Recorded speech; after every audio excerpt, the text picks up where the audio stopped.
On The Real Housewives of New Jersey, Teresa Giudice and Joe Judes were a constant presence for numerous seasons.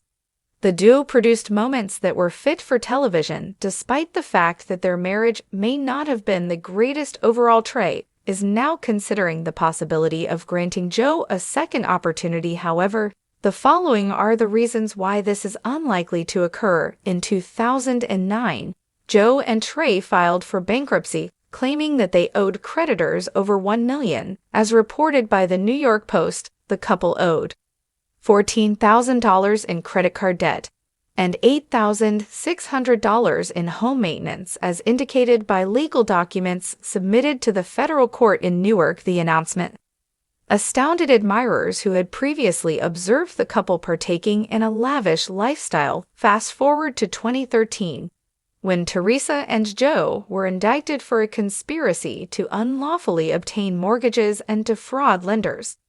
A 39-count indictment was issued to the Giudices, alleging that they engaged in mail and wire fraud, bank fraud, bankruptcy fraud, and the issuance of false statements on loan applications. In 2014, both individuals entered guilty pleas and were required to serve prison time. Trey received 15 months of imprisonment, while Joe was sentenced to 41 months. In March 2016, Joe arrived at Fort Dix Federal Correctional Institution in New Jersey. To complete his sentence, Joe was ordered by a magistrate in 2018 to be deported to his native Italy. Upon his parole, after numerous appeals, Joe was ultimately released from ICE custody and returned to his small hometown by air. At this time, he is prohibited from returning to the United States. As the inauguration day approaches, Teresa is optimistic that the president and her former Kamze, The Apprentice co-star, will grant her husband's pardon. While participating in a podcast, Trey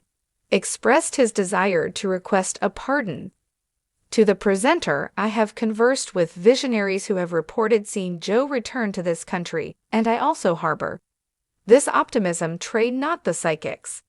Inserts face into hand. Joe continues to reside in the Bahamas, where he serves as a contractor. Nevertheless, Teresa informs us that her ex-husband is not earning nearly enough money to sustain him. "I hope it occurs," she continued, "as it would enable him to assist me with the girls. He is not earning the full amount of money that he could be earning by contracting." Here diverse Teresa became distracted and mentioned that she has been viewing The Juror on Netflix, asserting that she could empathize with the character. "The system is notoriously corrupt. Police and prosecutors were involved. See the film The Juror." Teresa then jested, "Are you kidding me? Joe is being deported while Anna, the woman from Dancing with the Stars, is still in this country." In total, Joe had 4 children. That is simply astounding. Joe's return to the United States is an empty aspiration.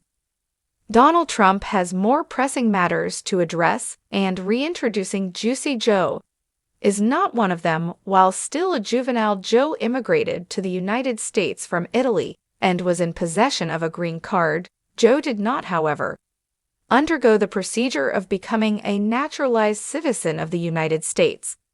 Joe never seemed to be concerned about the fact that he did not follow the correct course of action. In an interview with Andy Cohen on Watch What Happens Live, he disclosed, my mistake was that I never became a citizen. Yep, that was a foolish decision on my part. However, when one is reared in this location, attends school here, and performs all of their activities here, it is not a significant issue. This is particularly true when one is not a criminal." He stated, "I am uncertain as to the reason why I was never granted a U.S. passport. I never received one when I was scheduled to, and that is the essence of the issue." Joe never demonstrated sufficient concern to undergo the process of becoming a citizen. That being the case, why should the courts consider him? The fact that Joe and his daughters are compelled to live apart is disheartening. However, it is his own fault. While Joe may maintain that he was not a criminal, his convictions would indicate otherwise. It also does not help that this was not Joe's first encounter with the law. Joe consented to a plea agreement in 2014 to resolve charges related to his use of his brother's identification documents. to obtain a new driver's license in 2010 following his suspension for DUI violations.